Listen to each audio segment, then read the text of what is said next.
the slides I'm showing here are actually already on my webpage. There will be some hidden links. So for example, I've given an extended version of this talk. You can find the full paper here. I have the references for all the at the very end of my talk as well. And you can find a YouTube video where I do this talk for an hour instead of 30 minutes. And before I get into focusing, I just wanted to, since most of us here are young people, students, just mention what I find a very useful resource that you might not have found or thought of.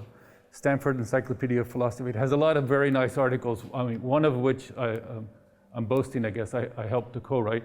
But there's many others that are written by experts, okay? So just to throw that out, it's a very good resource for getting high-level perspective of various topics. Okay, focusing. Brief history.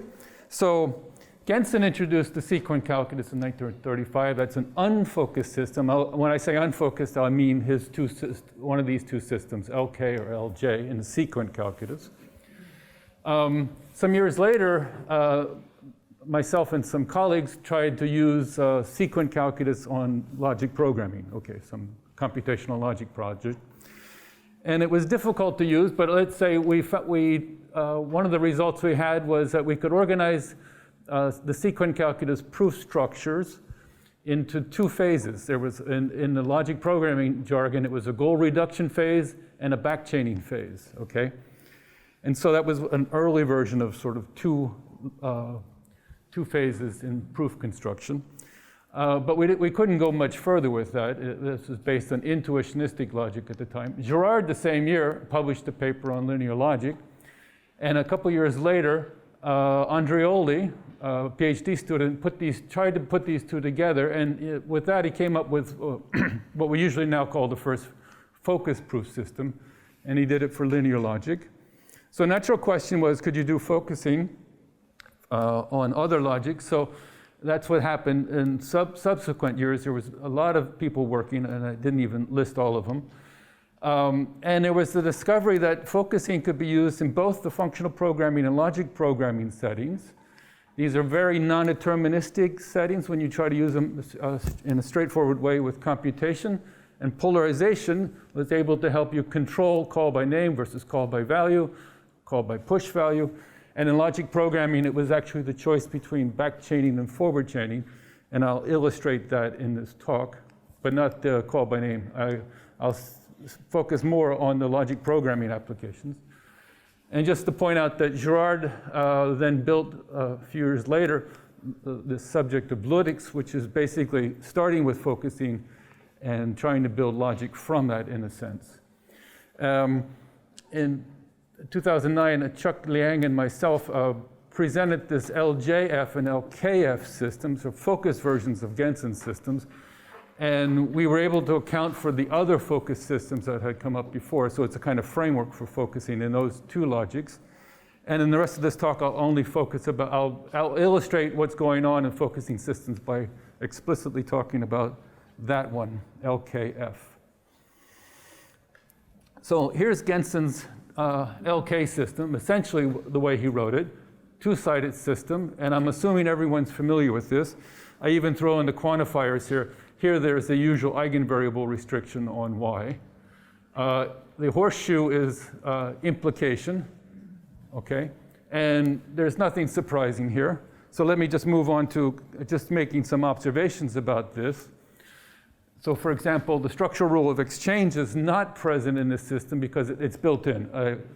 The contexts are not lists, they're multisets, if you will, okay? But the structural rules of weakening and contraction are present, that's relevant. Gensen picked the conjunction and disjunctions were used in the additive form, but not the multiplicative form, okay? Implication, however, is a multiplicative connective, like a multiplicative disjunction, if you will, but okay, it's multiplicative, the other ones are additive. And Gensen used negation as a primitive, where in the system I put on the slide before, I have implies false for negation, okay? And by making this one simple change, you can take Gensen's original restriction about classical versus intuitionistic logic and essentially say that intuitionistic logic is a case where there's exactly one formula on the right, or in this setting, it's equivalent to saying the right side is a linear context. In other words, there's no contraction and weakening on the right, while on the left you can have a classical context, which means weakening and contraction hold on the left. Okay, so in this perspective, you can actually see that intuitionistic logic is a kind of hybrid between classical and linear logics. But like I say, mostly now I'll focus on classical logics. Now, I'm going to present focus proof system, and I'll show one in another slide or two. And I'm going to claim that this is an improvement on Gensen. Okay, and it's not a matter of style or preference. I would point out that these are 4 criticisms of Gensen's original system. I mean, he wasn't trying for this domain, let's say. But there's 4 explicit problems with it, you could say, and the focus system will fix all those problems, okay? So we'll come back to this list. But there's this problem of a collision between the cut rule and structural rules, permutation of inference rules. You have to choose between additive or multiplicative versions of the binary connectives. You can't have both in a proof system. And finally, there's no provision for what I call synthetic rules, and I'll illustrate that more soon. What do I mean by collision of cut and, well, actually cut elimination and structural rules? I illustrate only with one example. Yves Lafont has several of them in this book. But here's one. Let's say I prove B in 2 very different ways. There's a proof psi and a proof psi 1 and 2, okay? Then I'm allowed in classical logic to weaken on left and right. Then I can cut out the formula I weakened, and then I can contract. So I now have a third proof with cut of B. And to do cut elimination, essentially you're getting either one or the other proof. So cut elimination is very non-deterministic. If I have 2 proofs for B that are completely different, I can go from one to the other, if you will, this way. Or rather, the result of eliminating cut here could be either of these 2 proofs, and they could be very different. Okay, so cut elimination really sort of fails in Gensen's system. I mean, it works to give you the consistency result that he was going for. Okay, cut elimination implies consistency, but it doesn't give us, say, functional programming directly here. Okay, and as we'll point out briefly, polarization in classical logic will fix this problem by avoiding it, if you will. Another critical problem, and that's this one about permutations of inference rules. There's a lot of permutations. So for example, by reading bottom up, I can introduce this and first, or this and first, and then the other order. So that no matter how I can possibly finish this proof, if I can find one proof, then I can find another proof just by permuting this bottom, right? So whenever there's one successful proof, there's many successful proofs. And the same is true for failures. If there's one failure, if I can't finish this up here, then I certainly can't finish this, but these would both be failures in that setting, right? So this is really sort of a nightmare from a computational point of view, especially from the proof search point of view. Somehow we should be considering these 2 things equal or the same. And it's very hard to use, when there's so many permutations present, it's a huge issue to sort of find structure in proofs. Okay, so, and it's probably this fact of permutations that is the main reason people leave or don't use sequent calculus. They use other popular forms like natural deduction type lambda calculus, or explicitly parallel syntax like expansion tree or proof nets. Okay, this other problem, choosing one among the additive or multiplicative connectives. So as I mentioned, Gensen used the additive form of those 2 connectives. People in theorem proving, however, like to use invertible rules as much as possible. So it's the multiplicative version of disjunction that's invertible, not the additive one. So in that setting, you really focus on this other set of rules. The question is, if we're doing a proper proof theory, why can't we have both in the system? Okay, so the focus system, you'll see in a minute, has both additive and multiplicative versions. And the last criticism I have is this one about there's no explicit way of doing synthetic inference rules. So for example, if someone says, well, I'm going to use my logic in a setting where I know various things, I have various axioms. One of them could be that this path predicate should be transitive. So that would be an axiom I'd add. But in order to use that axiom, I have to do at least 5 introduction rules, 3 quantifiers and 2 implication left rules, and probably an initial rule or something as well, okay? So those are kind of micro rules. What you really want is either this rule, probably, or this rule as one rule, not as the constellation of 5 or 6 or 7 rules, okay? So this would be like a backchaining rule. It says in order to prove X there's a path from X to Y, I can decompose it into finding a path to Y and then finding a path from Y to Z, okay? Or another way to do it is if I know that there are paths from X to Y and Y to Z, I can add to my set of assumptions that there must be a path from X to Z.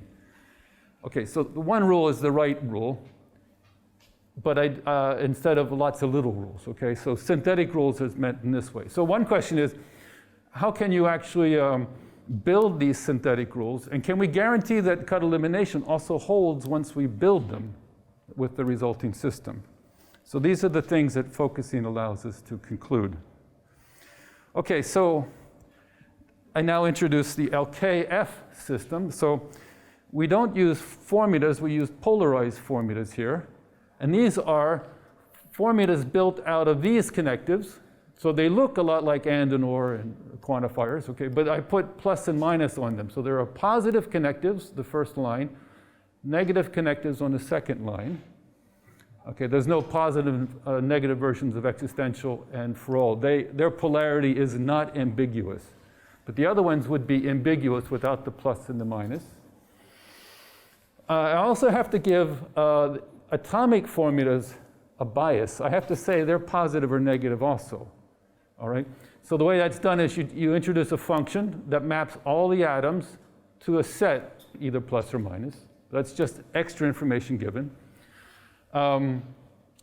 And we extend it, and that's only for atoms. We extend it to literals by saying that when you apply this, the bias of a negated literal is the flipping of the polarity of the, of negated atom is you flip the polarity of the atom. That's quite natural. So negation is meant to flip polarities, and it starts there. And we say now a polarized formula is positive if its top level connective is positive or if it's a positive literal. So it doesn't matter what's underneath. It's just the top symbol, okay? And it's negative if its corresponding thing holds for, if it's a negative top level symbol or the literal is negative. And for the rest of this talk, we're going to assume that a polarity is stable under substitution of atoms for the atoms. So essentially, when I say, you're essentially saying that this is determined by the predicate symbol. So on the previous slide, path, all path atoms would be negative or all path atoms would be positive. Okay, but if I had another predicate other than path, I could choose its polarity is different than path. Okay, but it's based on the predicates. Linear logic has other names for these connectives, of course. So if I have an and plus, it's really the tensor of linear logic, and so on, okay? So there's a translation of all these things into linear logic, if you will. I often write for people, for computer scientists who don't know about linear logic, so I'm more gentle. I just put the plus and minus on symbols you already know, okay? Instead of scaring them that this is new logic. Let's be clear that all the logical propositional connectives have 4 attributes. There's the arity, so a zero arity connective would be the units. They're either additive or multiplicative. They have a polarity, plus or minus, and they're conjunctive or disjunctive, okay? The Morgan duality flips the last 2 of these. Polarity flips, and whether it's a conjunct or disjunct flips. The other 2 attributes are not changed by negation. Now, when I write LKF formulas, and sequence, I'm going to use one-sided sequence, and I'm going to use what's called negation normal form. So it's a familiar thing. I'm going to allow negation only at atomic against atoms, and I'm not going to have the implication. So I'm going back to what Gensen did. I have negation as a primitive, if you will, but it's only applied to, it's only in the scope of a literal. If I write negation in front of a formula more generally, I mean, you push it through to the atomic scope, okay? So hopefully that's familiar to everyone. And I'll use the following terminology. If B is an unpolarized formula and in negation normal form already, okay, so no implications, for example, then I'm going to use this B hat as a result of annotating the propositional connectives of B with a plus or a minus. So B is unpolarized, B hat will be polarized. If I have n propositional connectives, occurrences of propositional connectives in B, I'll have 2 to the n possible polarizations of B. Clear? Because every connective independently can be a plus or a minus. So there's a lot of ways to polarize. And not only that, I even have to choose how I polarize the predicates, if you will. Okay, and that's yet another option. So from an unpolarized formula, there are many, many polarizations. All right. So now, what's the sequence system look like? Well, I'm going to have 2 kinds of sequence, sort of going back to Jean-Marc Andreoli's original paper where he used up and down arrows, sort of switching the order in which he wrote them, but otherwise similar. What do we have? We have 2 zones. We have the gamma and the B zone. So between the turnstile and the arrow, we have sort of the place where introduction rules will be applied, sort of the active part of the sequence. And in fact, I call the other zone, the theta here, the storage.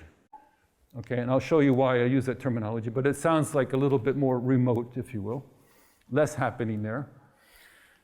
And like I say, introduction rules are done between the turnstile and either of the arrows. The key fact here, when I show you the proof system next, is that negative connectives have a right introduction rule that's invertible. That's key. It's invertible. The positive connectives on the right are not necessarily invertible. Okay? And so we can now see what the proof system looks like. The negative rules are all up here. And notice they all have up arrows in them. And here, for example, there's possibly several formulas. And that's the par, that's the multiplicative or, if you will, and it's just replaced by a comma. So it's the par rule you've seen before, okay?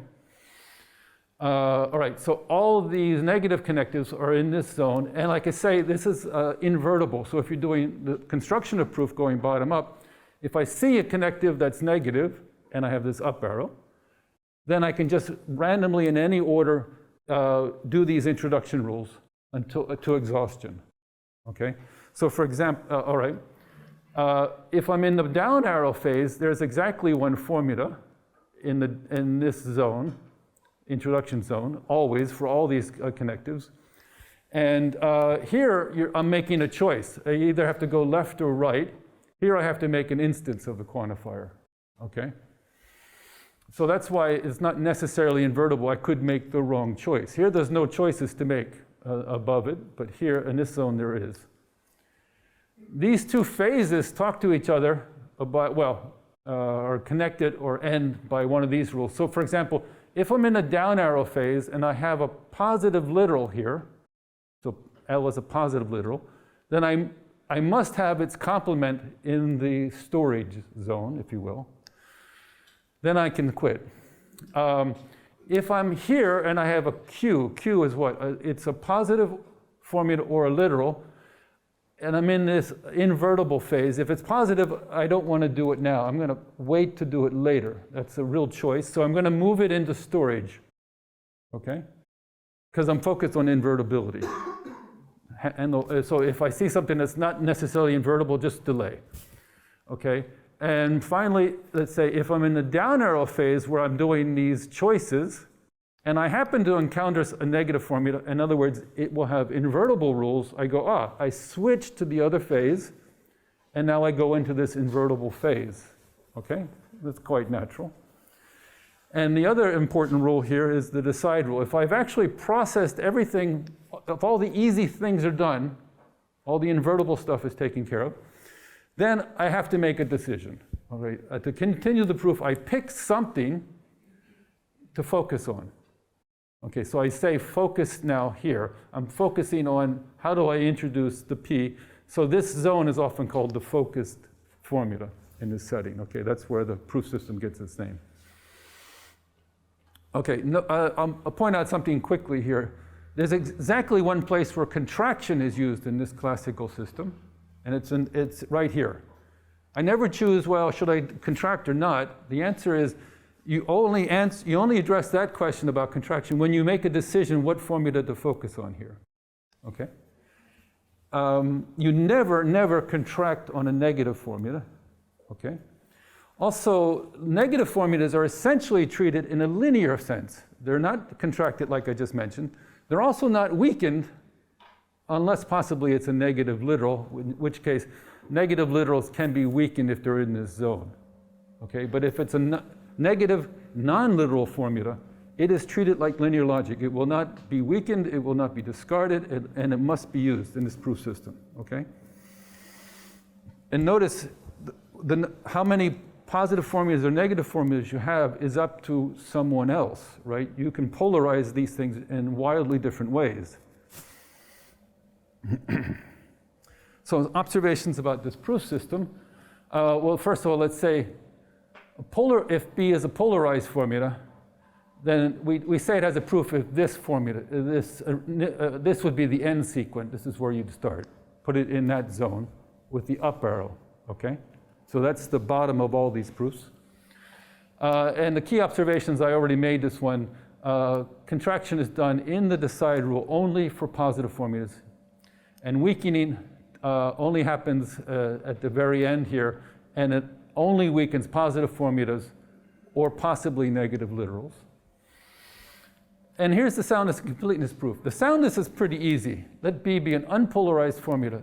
If B hat is a polarization, and I'm suppressing whatever atoms I'm picking as polarized as well, and the polarized thing has a proof, then the original unpolarized formula has an LK proof. That's pretty easy because if I take an LKF proof and erase all the pluses and minuses, I essentially have an LK proof. LKF proof without the annotations becomes an LK proof, more or less. Okay, so it's pretty easy to show that. The following result is more interesting. If B has if it's provable unpolarized, and B hat is any polarization, then there must be a proof of that polarized formula in LKF. Okay? So hence, if one polarization for B holds is provable, then every polarization is provable. Okay, so it's clear. Polarization has nothing to do about provability, because it doesn't change provability. It can change, however, radically the nature of proofs, structure of proofs. Okay? So the proof you can find in the paper I mentioned there. The structure of these cut-free proofs is the following. We go from what I call a border sequence. The border is when this is empty with an up arrow, to borders up here. Okay, that's a up arrow again with an empty there. And the procedure is, the way that proofs like from border to border goes is you decide on something on the right-hand side. You do the positive phase, you do a release, you do the negative phase, and you're back to a border. Okay, so this will be the definition of a synthetic rule. There is a cut rule for this system as well. I won't go through the details. To move the cut up, you have to introduce other cut formulas, but cut elimination can be proved, and the paper I mentioned earlier has it. How do you apply this proof system now to the original set of problems? So L'Enfant's counterexamples all disappear in this system, and I say good riddance to them. The reason it disappears is because when you do a cut, it's a positive occurrence in one branch and a negative occurrence in one. And you can only do contraction and weakening on the positive, not the negative. And most of these counterexamples happen because you do it on both of them, cut and weakening on both sides, okay, and do the cut. But what the focusing allows you to do the contraction only on, say, positives. Completeness of LK yields immediately a Herbrand's theorem, so that's a nice result. I mean, in other words, LKF can be used outside of just focusing. It's an application to unfocused logic as well. All these other systems that I mentioned earlier, LKT, LKQ, described by others, can be described within LKF, okay, by, it can be hosted in a very natural sense. I won't go into that here. The immiscibility of cut in LKF implies the immiscibility of cut in LK. Maybe not too surprising, but useful. And the many different ways of doing negative translations of classical logic into intuitionistic logic can be seen instead as a particular way of focusing classical logic. But let's just end this by talking about synthetic rules. So let's do this one. Let's go back to the path program. This time I've negated it because I have a one-sided sequence now. So instead of having the path axiom on the left, I move it to the right. So now it's got existentials and an and here. I polarize it this way with positive ands. And then I start doing a focus phase with it. So here's a border, and I'm assuming that this formula is in there. So I decide on it. I strip away 3 existential quantifiers. I split the conjunction, so I have to do this. Okay? Now, I haven't told you what path is. Is it negative or is it positive? And I have a choice. Okay? So the structure of these sequence, the rest of these proofs, depends on exactly the choice of polarization. So for example, if path is positive, these two must be the initial rule. Must be trivial proofs. Okay? If path is negative, this must be the initial rule because I have a positive formula here. Okay? So let's just recall that. So in any case it's negative, then these two proofs must end with the release rule, and the third one must be the initial rule. So in other words, the synthetic rule will look like this. If, however, I choose positive, then the synthetic rule will look like this. Okay? And the first of these, the top one is called back chaining in the literature, and this is called forward chaining. And so the difference between these two is just controlled by polarity. And that's an example of synthetic rules. Okay, and for conclusion, let's just say I've proposed LKF as a proof system that improves an LK, especially if you're a computer scientist wanting to talk about the structure of proofs. It's pretty flexible because you have all these different polarizations you can pick, so you can get a wide range of normal forms for proofs. The proof theory can be applied in many other settings, so my intention would be someday to write papers or articles about how to redo the proof theory of first-order classical logic using focusing instead. And you can also do this in intuitionistic logic, and that's also in a paper I cite there. And the references are here. Of course, you can't read that unless you download the slides, which you can find various places. Thank you. Thank you very much.